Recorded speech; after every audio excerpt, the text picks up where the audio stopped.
Hello, beautiful people. Today I just want to take you through a few of the steps in relation to the welcoming back the sun ritual. This is in connection to our winter solstice box. I want to give you a little guidance in creating your own sun, as well as, of course, the steps once you have created your own sun. So let's get into it. So for the actual making of your sun, you want some air dry modeling clay. You want some paint, really any kind of paint will work for this. Obviously a paintbrush, something like a skewer or a cocktail stick if you want to add any details onto your sun. And I just used a cloth which was kind of between damp and wet, which I found was enough to be able to clean my hands every so often, but also to get enough dampness if you want to add any details like adding any little sun rays or anything like that onto your actual sun. Here's one that I made. I kept it very simple just to demonstrate. It doesn't need to be elaborate. Mine's ended up with a little bit of a scary clown face going on. But, you know, this is only half a packet. My son and I both made a sun at the same time out of one packet, one 500 gram packet, which I've got demonstrated there. So, you know, they're both decent sized suns that we've been able to make. Any of the clay that you're not working with, you want to glad wrap, because obviously once you open the packet, it is in the air and it will start to slowly set up. So if there's any parts you're not using, just put it in glad wrap while you're not using it, or if you want to save it for another project as well. You do want to leave your sun to set up for at least 24 to 48 hours before you do any painting on it. So it will set really nice and hard in that time. If you are going to add any like little sun rays, which I was planning to do but didn't quite get that far, you could either get your hand really nice and wet, make sure that space is really wet, and that's the way to smooth down any surfaces as well. Or you could add like little pieces of skewer or cocktail sticks in where you wanted to add the rays just for that extra support, because your air drying clay won't set up to the same degree as clay that you're going to set in the kiln, obviously. So do bear that in mind as well. But we didn't use any rolling pins or anything like that. We just completely used our hands for making ours. Jane added some nice little detail around the edges to represent those kind of the sun ray aspect to it instead of actually adding larger rays out the side. But do leave it for that probably 48 hours just to be sure before you start painting.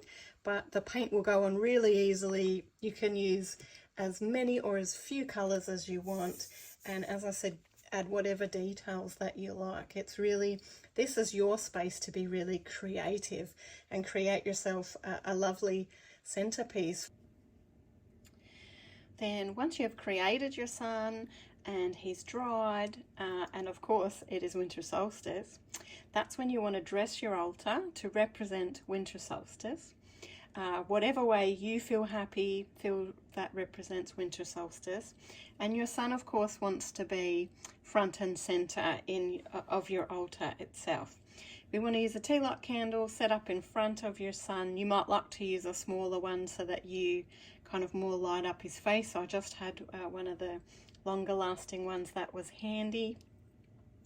Then you go through your whole home and you turn all the lights off before you head to your altar, and you light the candle that is positioned before our sun. And then our welcoming back the sun blessing. The wheel of the year has turned once more, and the nights have now grown longer and colder. Tonight the darkness reaches its peak before it begins its slow retreat, so that the light can return once again. Even in the darkest of hours, even on the longest of nights, the spark of life still lingers on, laying dormant, waiting and ready to return. As the wheel turns, the light returns. The light of the sun is returning to us, bringing life and warmth with it. The shadows will diminish, and life will once again blossom and continue. I am thankful for the winter, for its time of pause and introspection, for its slowness, planning and time to nurture myself. I am blessed by the season of winter. I am blessed by the light of the returning sun. Blessed be. And then this is a good time to just take a moment to think about what the return of the sun means to you, because it literally means different things to different cultures and even different individuals. In our modern day society, we're quite dependent on the sun for so much. So just considering, how does it affect you? How does it affect your loved ones? What do you do in the warmer months that you're thankful for? Perhaps things like trips to the beach, sunbathing, doing your gardening, walks, lighter clothes, all of those things. And you can do a little meditation on it. You can just simply contemplate. You could actually journal write, whatever you're feeling called to do for that little bit of time. And then when you feel called, or when you feel ready, you walk the whole house, turn all the lights on in every room, and that helps to represent that return of the light going right the way through your whole home and your whole life as well. And as you do that, you yell, "Welcome back, sun." And so wishing you a really beautiful winter solstice. I hope you enjoy this welcoming back the sun ritual. Enjoy making your own sun for your altar, which you could use again and again if you wished.